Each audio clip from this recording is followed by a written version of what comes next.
This is huge. We've just, like, we're on the main road now. It goes forever. This is crazy.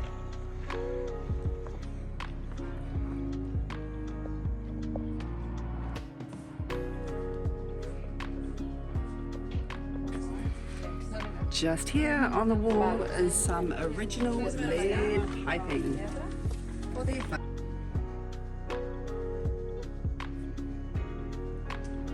We're in Casa Vettii, which is apparently two very wealthy merchants' home.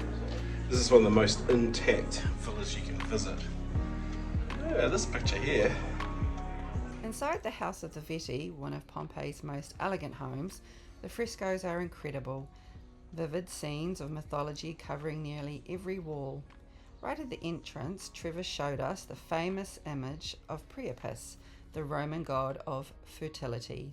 Beyond that, the room opens into a beautiful central courtyard surrounded by columns and painted gardens that almost feel alive. It was amazing to see this nearly 2,000 years ago.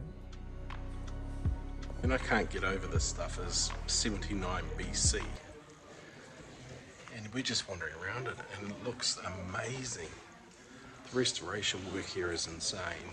They talk about Pompeii red being the colour of the red paint that's used here. It's very much a Pompeii colour.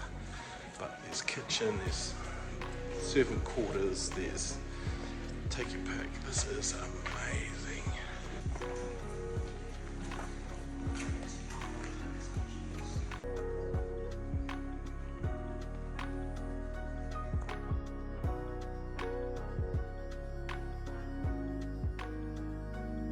So in a place like this, you wouldn't expect much change out of €36 for a couple of drinks, pieces of pizza, and something meaty.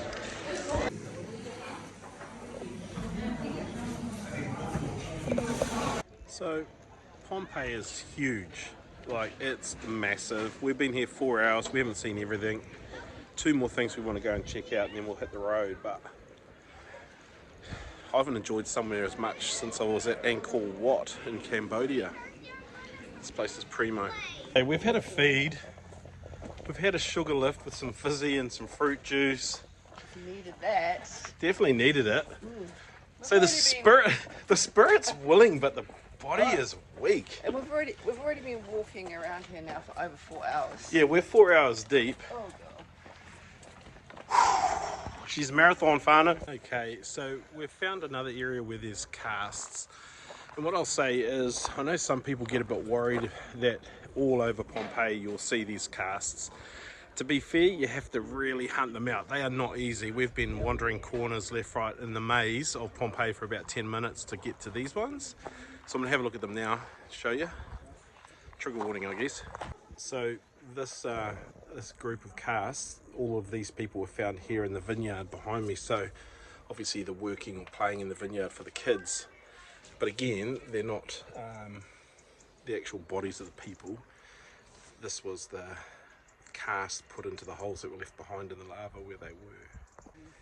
So these were found in the 1960s, but this one here's the sad one for me. It looks like a small child or prepubescent child trying to get to their parent. And they're all mostly lying face down too, sort of recovery position stuff, which shows what they were trying to do, I guess, to get away from the ash. We've just been here and seeing what the eruption of Mount Vesuvius did to this area. Made me think about back home when, in our history, Mount Tarawera in the Rotorua region, when that erupted, and my whānau back in that time, the 1800s, they lived at Lake Rotoiti, and when that happened, the ash that covered everything, they decided to up and leave. So they were all safe, but they left. But I wonder if they had seen Tarawera, you know, have smaller eruptions, or, you know, they kind of just knew, okay, this is not good, we need to go. Like the people here, which they say when things just started falling, they just kept thinking, oh well, it's probably going to finish soon, oh well, it's probably going to finish soon. But it went on for hours and hours before the freight train of lava, molten lava, hit them and killed them all. Fair to say, you can just get lost around here. just wander the streets. It will blow your mind. It doesn't matter where you go. We're lost as. But they say that the Herculean site is very, very good too. I didn't study that when I was in school though. I didn't do a project on it when I was a 9 or 10-year-old boy, so didn't have the same passion to get there and see it. But Pompeii, definitely. Look at this old school tagging on the walls.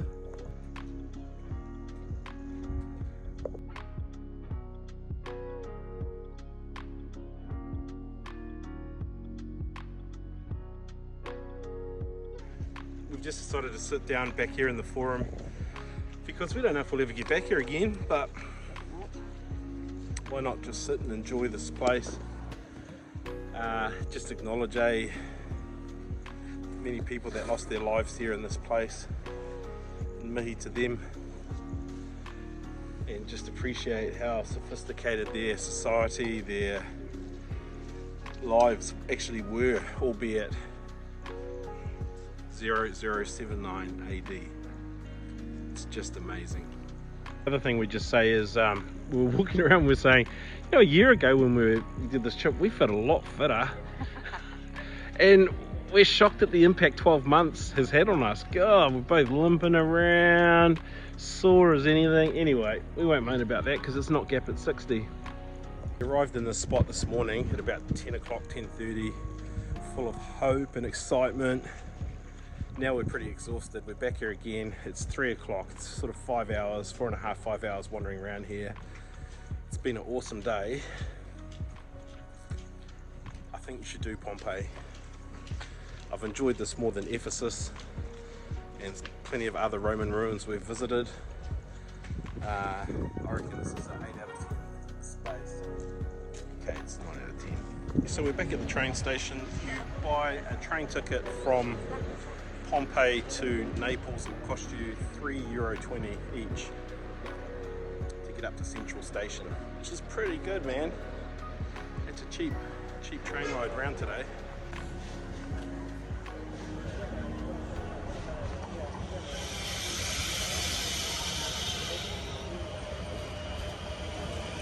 Pompeii is a pretty busy train station heading away from it.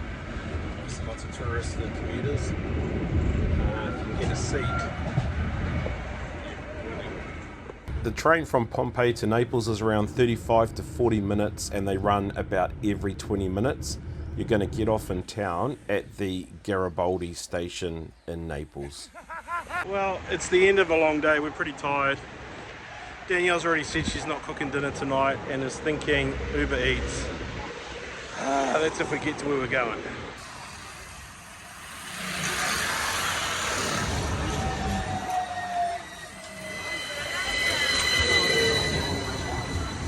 Okay, we just met the nicest boy on that bus who spoke English. Nice young man who's studying the piano and is a professional pianist. What a cool dude. Yeah. So good of him to help us. The sky is looking great, but we don't know where we are. But we're going to do an Apple map, see if we can get to our place and bed. Oh, yes, please.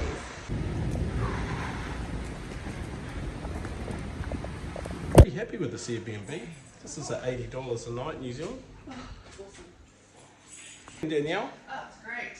87 New Zealand dollars, which is about 40 odd euro. Look, you get another pillow too. Good sized bed, nice and soft. Private bathroom, that's pretty good.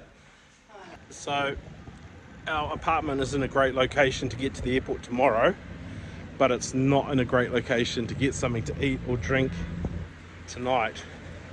So it looks like we're on the Uber Eats or Glovo. Let's hope I don't get mugged on the way home. It's pretty rugged down here. It's very industrial. Eek. We find ourselves in a funny old situation here. We've been in the Italy surrounds now for nearly 2 weeks. We've eaten a lot of pizza, pasta, panini. And so tonight we're having Mexican for our last night. Burritos. Yeah, tacos or something. I don't know. We did this once before when we were in Cambodia, because we've been in Thailand and then Cambodia, and we were just like sick of like rice and curries. So we had the best Mexican. in Cambodia and Siem Reap. How's that Mexican, Danielle? Alright. It's okay. Alright, Italy, it is time to say goodbye. We are all packed and ready to roll. We had a great night's sleep last night. Comfortable bed, 80 NZ dollars, close to the airport.